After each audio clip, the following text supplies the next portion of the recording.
Good morning, my dear students. Welcome to the chemistry class. Last day we discussed about Charles' law. Okay, that relation we have written that V1 by T1 is equal to V2 by T2, or we have written that V is proportional to T. That means absolute temperature when pressure and number of mole is constant. And today we will discuss the graphical representations of Charles' law. Okay, if we plot, suppose this one is the temperature, this one is 0 degree centigrade, and this one is the volume. So you are plotting temperature along x-axis and volume along y-axis. So definitely you will get a straight line like this. Okay, at a particular temperature, suppose this is P1. Okay, now if you extraplot this line in the back side, then it will meet the x-axis at the minus coordinate. The value will be minus 273 degrees centigrade.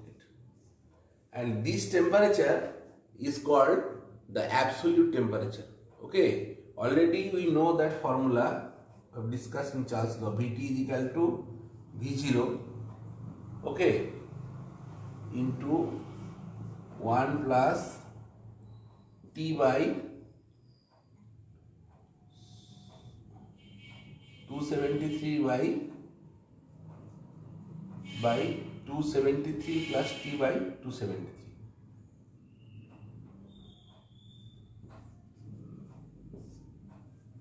Okay, this formula you know.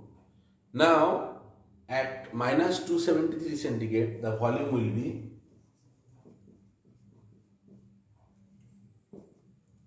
V0 273 minus 273 divided by 273.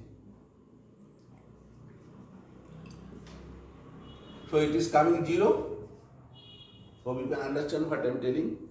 So, however, at minus 273 centigrade, the volume of the gas will be 0. But it is not possible.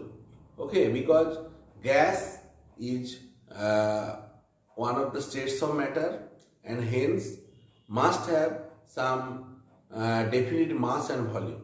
Okay, and all gases, if you go to decrease the temperature, first it will liquefy and finally it will become solid before reaching this temperature. Theoretically minus 273 centigrade, okay, the volume of the gas will be 0, but practically it is impossible. Okay, till now, okay, we are trying to reach this temperature, but it is not possible. So this is the minimum, okay, temperature, okay, that is possible, that will be minus 273 centigrade. Now based on this thing, absolute Kelvin-Kelvin temperature is given. So it is a scale of temperature starting from minus 273 centigrade is taken as 0 degree, or sorry, is taken as 0 Kelvin, and this is called Kelvin temperature scale. And if you want to convert degree centigrade to Kelvin, then you have to add 273 centigrade. Okay, that means what I am telling, that Kelvin temperature is equal to, okay, Kelvin temperature is equal to T degree centigrade. Suppose this is a degree centigrade, you have to add 273. Okay, so it will come as Kelvin. Suppose if I tell you minus 273 centigrade is equal to how much Kelvin?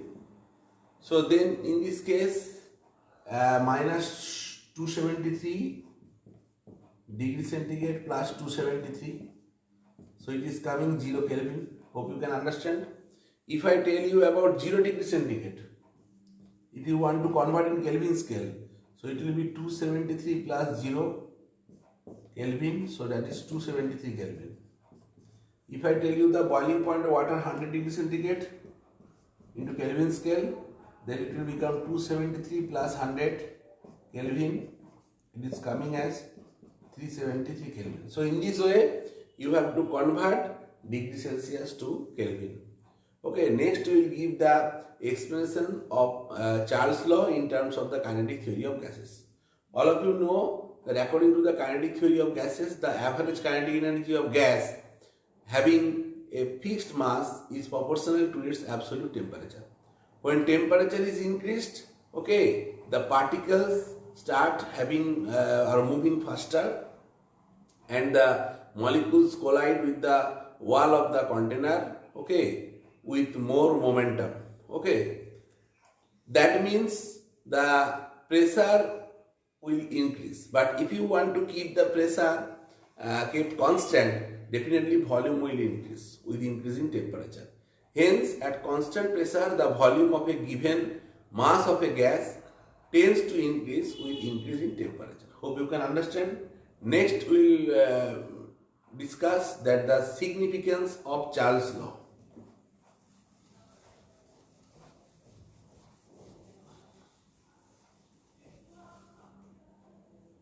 Significance.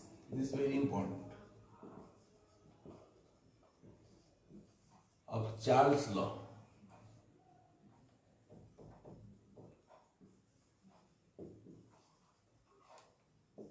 Now, what is the significance? Okay, if you think about the tires or cycle tubes that are bursting during the summer season, this is because increase the temperature causes the expansion of air, and that pressure the tire or tube cannot bear, and it will burst.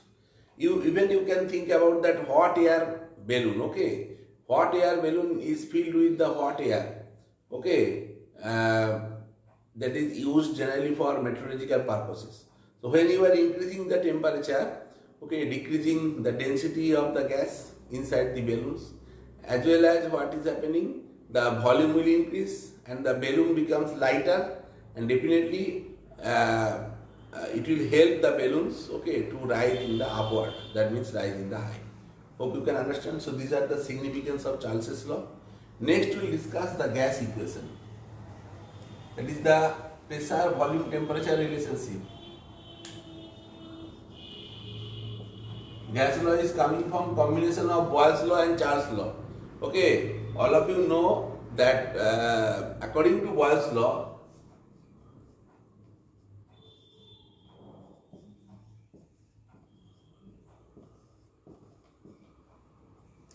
that V is proportional to T. Okay, sorry. V is proportional to 1 by P when temperature and number of mole of is constant. Hope you can understand. And according to Charles' law,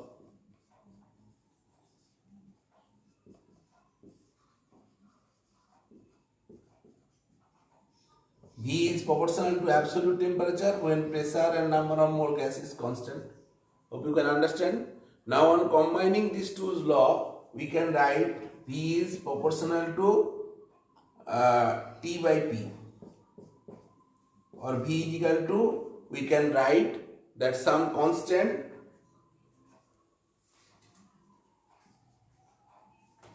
into T by P. So from here we can write that PV by T is equal to constant. Okay, so the volume of a given mass of a gas, okay, if we change from V1 to V2, suppose we are changing the volume of a gas from V1 to V2, then pressure will change, okay, from P1 to P2, and temperature changes from T1 to T2. Then from here we can write P1 V1 by T1 is equal to P2 V2 by T2. Okay, so this equation is the mathematical form of gas equation. Okay, or this equation is called gas equation. Okay, later when you will go to the class 11, you will learn that PV is equal to nRT, that will be the ideal gas equation. Okay, where R is called the universal gas constant. And from here you can write that PV is equal to RT. Okay, this is valid for 1 mole gas. Now, this mathematical form P1 V1 by T1 is called the gas equation, and this equation can be used, okay, for calculating the changes in gas volume, okay, when both pressure and temperature changes. Hope you can understand. So mainly these three equations are very important. There is P1 V1 is equal to P2 V2. There is the Boyle's law. V1 by T1 is equal to V2 T2. That is V2 by T2. That is the Charles law. And finally the gas law. P1 V1 by T1 is equal to P2 V2 by T2. Okay, these three relations are very important. Numericals will come. And one thing I forget, okay, to discuss, that standard temperature pressure is very much important. Okay, what is the standard temperature? Standard temperature is generally denoted by STB. That is 0 degree centigrade. Okay, is the temperature. Okay, temperature, standard temperature. Okay, and it will be 273 Kelvin. And when we are telling about the pressure, standard pressure, it will be 1 atmospheric pressure or 76 centimeter of Hg, or you can write 760 mm of Hg. So these are the standard pressure that you have to keep in your mind. Okay. So when STP will be mentioned, then you have to write that the temperature is 273 Kelvin and pressure is 760 mm of Hg. Hope you can understand. And finally, one thing we will discuss, the effect of moisture on pressure. Okay, sometimes we are collecting certain gas, okay, like hydrogen and nitrogen by downward displacement of water, because these gases are not soluble in water. Okay, and when the gas is collected over water, it moist, okay, and it contains water vapor. So the total vapor exerted by this moist gas is equal to the sum of the partial pressure of the dry gas as well as the pressure exerted by water vapor. So partial pressure of water vapor is known as aqueous tension. So when we are calculating the actual pressure of the gas, okay, then you have to subtract this aqueous tension. Okay, okay, when you are collecting the gas, okay, over water. Hope you can understand what I told. Actually, when you will tell the statement of the Boyle's law and Charles law, there you notice one thing, that all time it is written that the dry gas, okay, fixed amount of dry gas. So that is why this aqueous tension is very important. If inside the gas, if there is moisture, okay, that will not follow the Boyle's law and Charles law. So whenever you will apply this formula, P1 V1 by T1 is equal to P2 V2 by T2, or P1 V1 is equal to P2 V2, all time you have to write, okay, the actual pressure of the gas. That means total pressure minus aqueous tension. Okay, hope you can understand. Now to your school opened, okay, and we are taking the offline classes. If you have any doubt, there you can clear. Okay, and now there will be no live classes. Okay, so today up to this, thank you.